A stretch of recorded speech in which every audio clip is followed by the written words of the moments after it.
Hey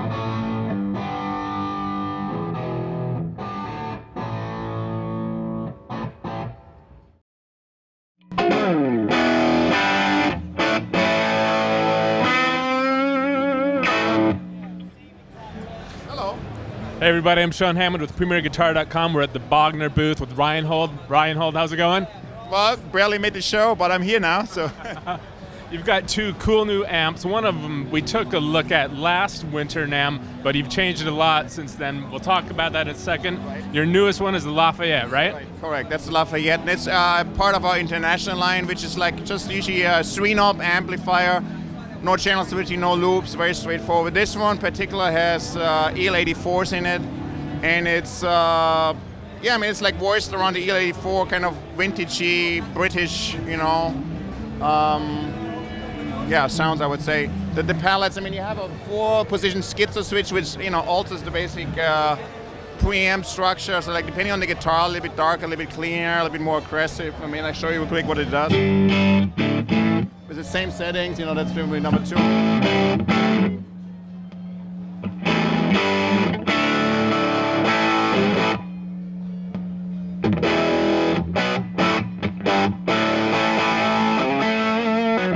So those are 4 different settings you kind of dial in depending on the guitar and the style you want to play, and you can set up more clean if you want.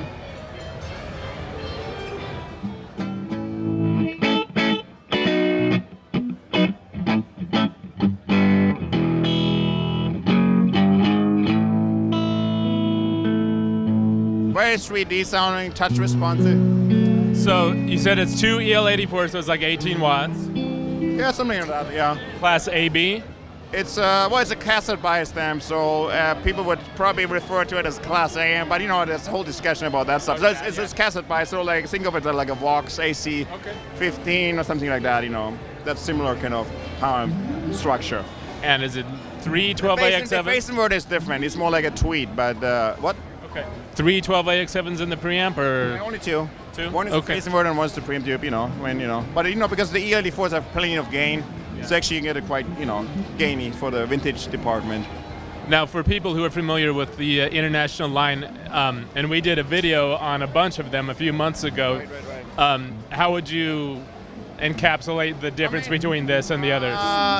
The New Yorker would be kind of like lower power, more American voice. This would be like slightly more British because the EL84 is a little bit more power. But I would say like if people love the New Yorker, it's something that might be a good choice to check out before you make the decision. It has a little bit more headroom and a little bit more of a British kind of harmonics, Okay. But it's otherwise they're kind of form the same, because I have similar phase inverters, so like feel and sound wise.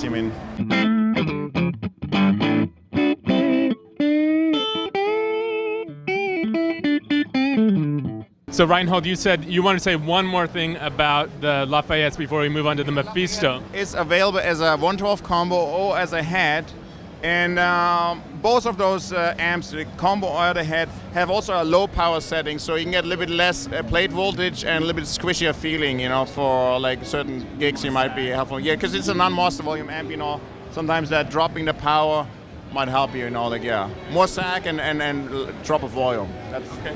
Now, what speakers are you putting in these? And the combos that come with the G12 Same in the 112? And that, you can get the pine construction, usually also the G12, but it sounds good with any kind of like greenback or vintage 30. But for me, the G12 30 works really good for has a balanced tone for the vintagey kind of low wattage amps. Works really good. So.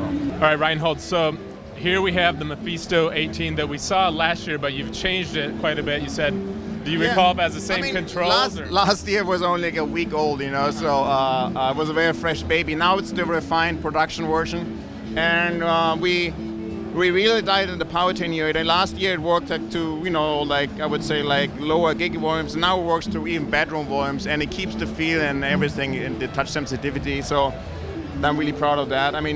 Then we added a few more little positions. For example, this schizo has not just the mid-range now, we have a really scoop position. I can show you real quick. You get a really clean and fuller sound. Let me go to... So that's the scoop version, the EL84.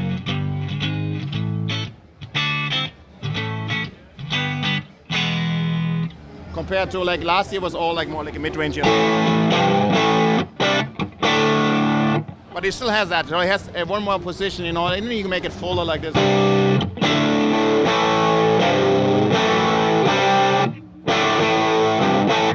And then you have different bright controls.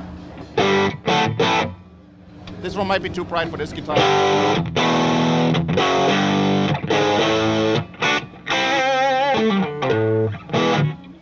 So this is the EL84 channel, and then the 6v6 has also now a scoop version. Like you can I'll show you real quick the scoop.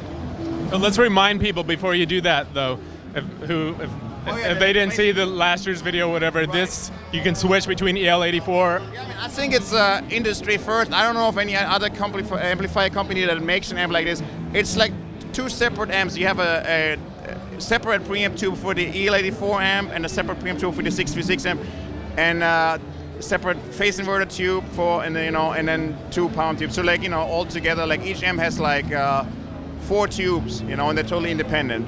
So you can even like change the preamp tube for one channel. So it's not just switching like some amplifier companies do, like switching the output tubes. It's not like that. It's totally separate amps, totally different feel and stuff like that. So that's I think the unique thing about this. You can switch between the amps, or you can have them combined on it all at the same time and mix them any way you want. You can kick in the power attenuator with a foot switch if you want to drop the volume a little bit. So 2 6v6s with 2 12AX7s, and then 2 EL84s with 2 12AX7s.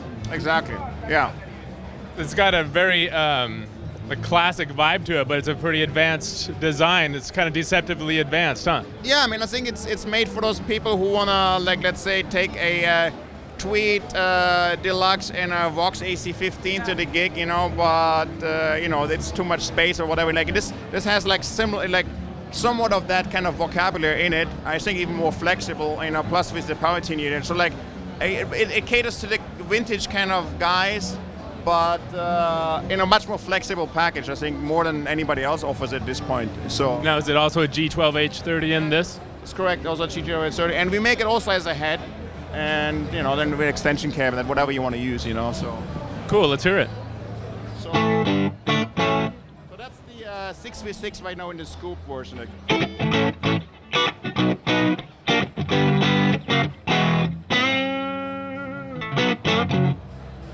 That's more the mid-range. I'll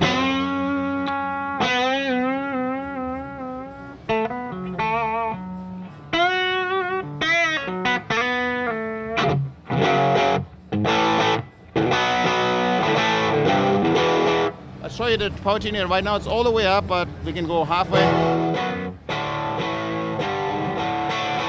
Then all the way down, but it's almost too low for the noise level right now.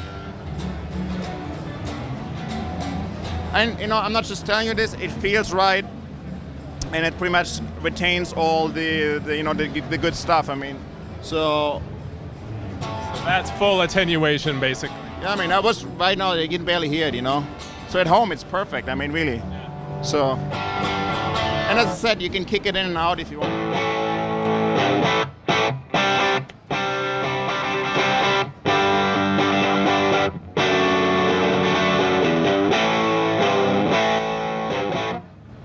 Cool. Now, are both these amps shipping now? Yeah, both are in production already and shipping as we speak. Cool. Where can people go to find out more about them online? Online, yeah, actually that's a good thing you mentioned it, because we have a brand new webpage that was supposed to be done today. I think we're gonna have a few more days of delay, but I don't know when this video is coming out. By the time this is edited, it'll be fine, I'm sure. So we definitely have a brand new webpage, and so people should look out for that. A bunch of new videos, a whole new look of the webpage. What's the URL again? That's BognerAmplification.com. I barely go there, but I think BognerAmplification.com.